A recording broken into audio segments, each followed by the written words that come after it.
The sound of metal doors slamming echoed through the shelter halls, a sharp clang that reverberated like thunder trapped in concrete. The building smelled of bleach and stale air, heavy with the sharp undertone of fear. Rows of kennels lined the corridor, each with its own set of pleading eyes, restless paws, wagging tails, or hopeless silence. But in kennel number 47, the sound was different. It was not a bark, not a growl, not even the eager whine of a dog demanding attention. It was the low, aching cry of something that had been broken but refused to stop reaching. A German shepherd, once magnificent, pressed his body close to the bars. His fur, once sleek and golden with black saddle markings, had dulled to a tired gray, matted along his spine where he had rubbed too often against the cold walls. His ribs showed faintly beneath his coat. Not from starvation. He was fed, though never enough to satisfy the gnawing emptiness in his spirit, but from endless pacing and restless nights. Every morning began the same. The heavy squeal of the shelter's back door at sunrise, the shuffle of staff footsteps, the clang of metal bowls sliding across the floor. The other dogs erupted into noise. Sharp barks, frantic howls, the frenzied drumbeat of claws against steel. But the shepherd did not bark anymore. He had, once. For weeks after he arrived, his voice was raw with pleading. He barked until his throat burned, cried until his chest ached, whined until the sound no longer carried.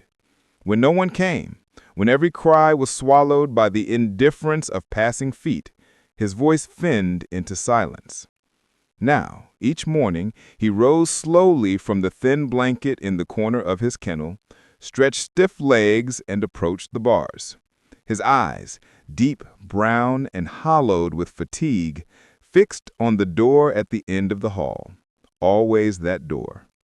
He waited, watched, and when it opened, when families filed in, his body leaned forward as though the act of hoping alone might bridge the distance between longing and salvation. The families came. They laughed, pointed, bent down to press fingers against cages. Children squealed at puppies with oversized paws tumbling over one another. Couples whispered as they considered gentle-eyed seniors or calm lapdogs. Now and then someone paused by kennel 47. They saw the German shepherd's frame, too large, too serious, too intimidating for easy love. They saw the wear of time in his coat, the tension in his posture, the sorrow in his eyes. Most moved on quickly. A few lingered, only to shake their heads. Too old, too big, too sad. And each time they walked away, he cried. Softly at first, as though still afraid of being heard, a whimper that slipped through clenched teeth. Then louder, rising into the hollow wail that made even the other dogs fall silent for a moment. There was the sound of a creature asking the world a question that had no answer. Why not me? Time in a shelter is crueler than hunger. It is measured not by clocks, but by the faces that come and go. The shepherd learned the rhythm of rejection. Monday mornings brought young professionals seeking easy dogs for apartments. Weekends brought families with children eager to chase puppies in the yard. Holidays brought bursts of visitors who saw adoption as charity, a seasonal gift. But the shepherd was never the one chosen. He watched as others disappeared, cages emptied, and the aisle grew quiet again.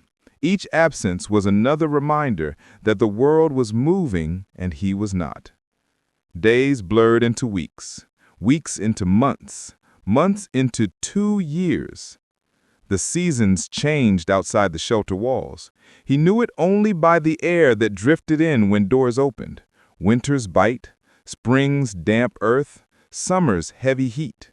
His fur thickened, then thinned, but his life remained the same.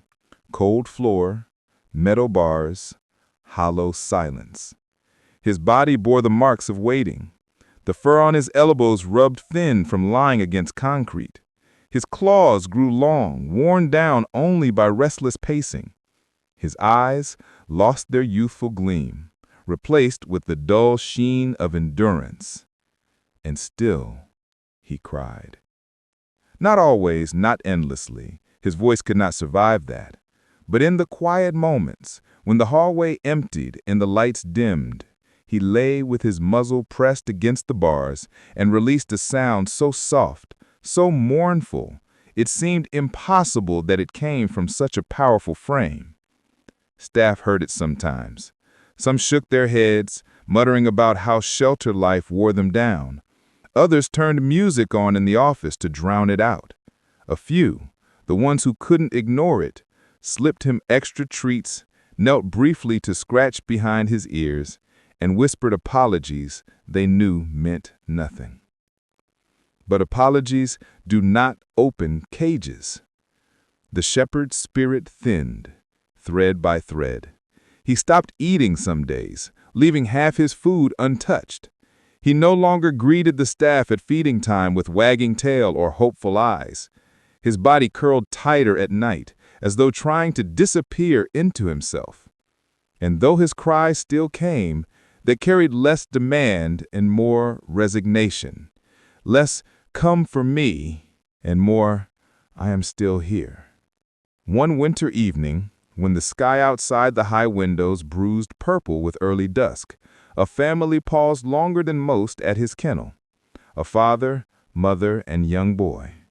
The boy's eyes widened at the sight of the shepherd, his hand pressing flat against the bars.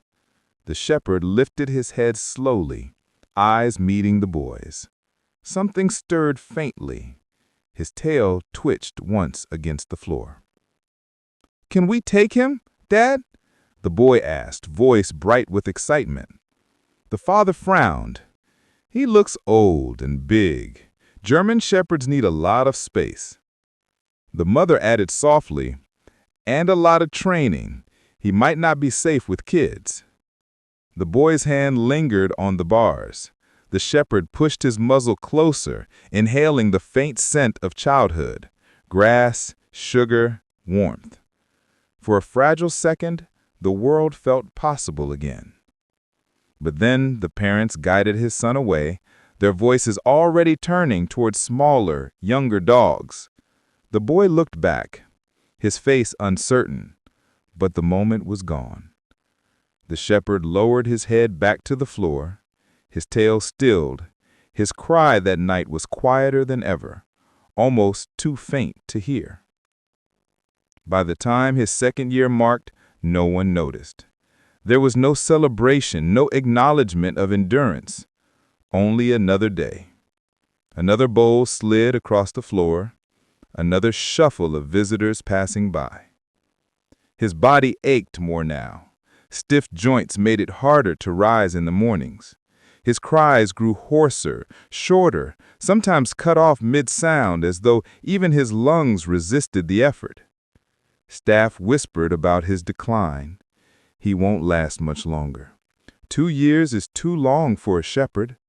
He's fading. And yet, he waited.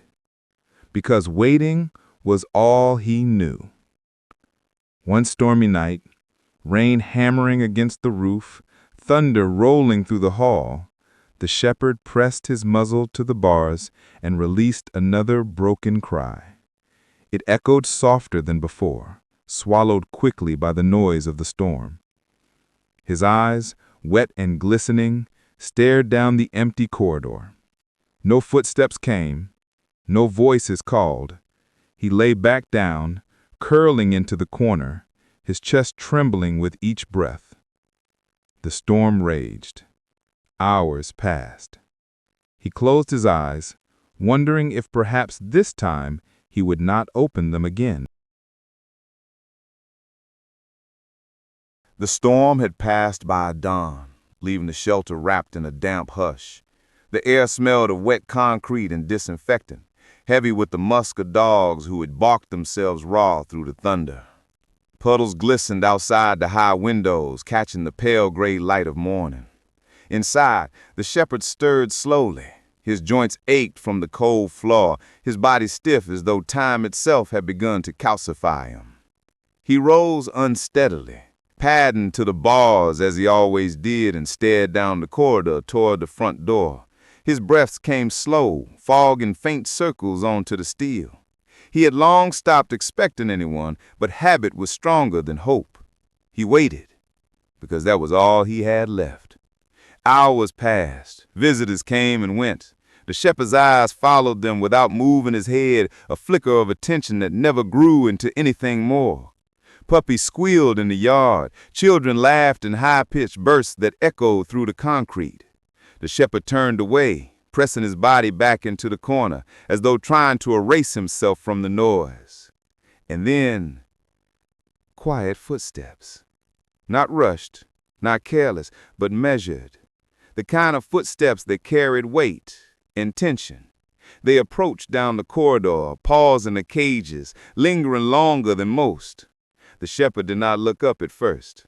Too many times he had lifted his head only to feel the weight of disappointment crush him again. But the footsteps stopped outside Kennel 47. A silence stretched, then a breath, soft and shaky, as though the person beyond the bars had been holding it for too long. The shepherd opened his eyes. Slowly, carefully, he turned his head toward the sound. She was kneeling.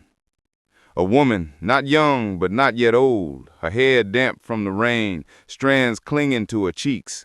Her clothes were simple, worn jeans and a jacket still glistening at the shoulders. But it was her eyes that struck him. They were steady, not flitting away like the others. They did not skim over him with the casual dismissal of a shopper scanning the shelf. They landed on him, only him, as though there was no one else in that corridor, no other sound in the world. For the first time in months, the shepherd lifted his head fully. His ears twitched, his chest trembled with a shallow breath. The woman pressed her hand against the bars, not reaching in, not grabbing, just resting, palm open, as if offering without demand.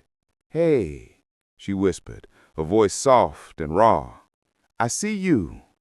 The words struck like light through a cracking stone. Simple, ordinary words, but no one had spoken to him like that in 2 years. Not as if he mattered, not as if he was more than a shadow behind metal. The shepherd's body leaned forward before he could stop himself. His muzzle hovered inches from her palm. He could smell her. Rain, faint traces of soap, something earthy, human. His nose twitched, his throat tightened. A sound escaped him, unbidden, not the broken cry he gave to the empty hallway, but a low, hesitant whimper. Her eyes softened. "Oh, sweetheart." Her fingers curled faintly, aching to reach, but still she waited, letting him decide. The shepherd pressed his nose to the cold steel, closer, closer, until at last it brushed her skin through the gap. The contact was fleeting, fragile as glass, but it was enough. His tail moved, not wildly, not with the reckless joy of a puppy, but a small tentative sweep against the floor. 2 years of silence cracked in that single motion. The woman's breath caught. Her other hand rose, covering her mouth as tears filled her eyes. "How long have you been here?" she whispered, though the answer already lived in the sorrow of his gaze. A staff member appeared at the far end of the hall, clipboard in hand. "Oh, you're looking at him." The tone carried surprise, almost disbelief. They walked closer, lowering their voice as if sharing a secret. "That shepherd's been here forever. 2 years, maybe more. No one ever picks him." The woman did not look away from the shepherd. Her hand remained against the bar, steady as his nose pressed tighter. "Why?" "Too old," the staff member shrugged. "Too big. People want easy dogs, you know, puppies or lap dogs. Shepherds, they scared of people. And he shut down, barely reacts anymore. We were starting to think," they trailed off, unwilling to say it out loud. The woman finally looked up, her eyes flashing with quiet fire. "You were starting to think he wasn't worth saving." The staff member shifted uncomfortably, glancing at the shepherd, then back at her. "I didn't say that, just you should know what you're getting into."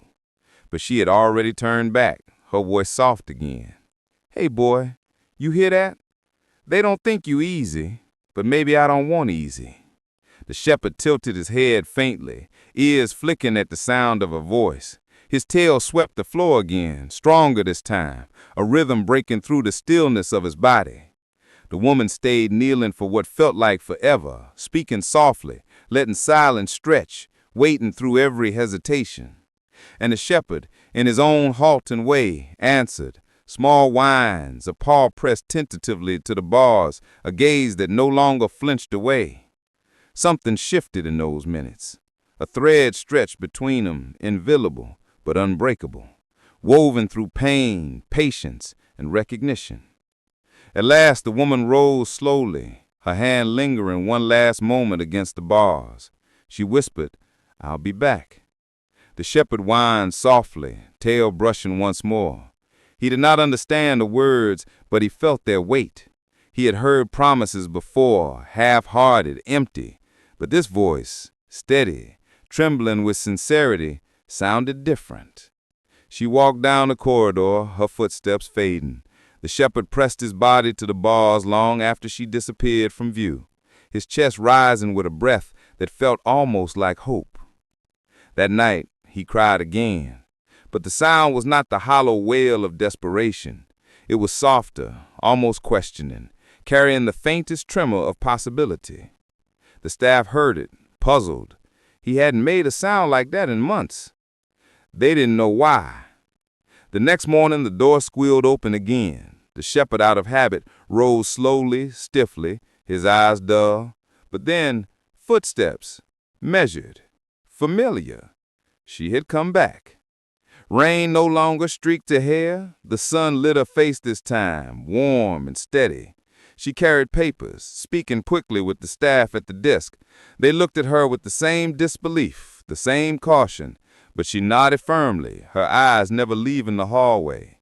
The shepherd's heart pounded, his paws shifted restlessly against the floor, his ears pricked forward, and then she was there again, kneeling, her hands pressed to the bars, her voice breaking into a trembling laugh. "Told you I'd be back." For the first time in 2 years, the shepherd stood fully, tail wagging in slow, deliberate sweeps. His chest expanded with a breath so deep it seemed to shake the dust from his lungs. Somewhere deep inside him, beneath the scars and silence, a spark rekindled. And though he didn't know it yet, the door that had caged him for 2 years was about to open.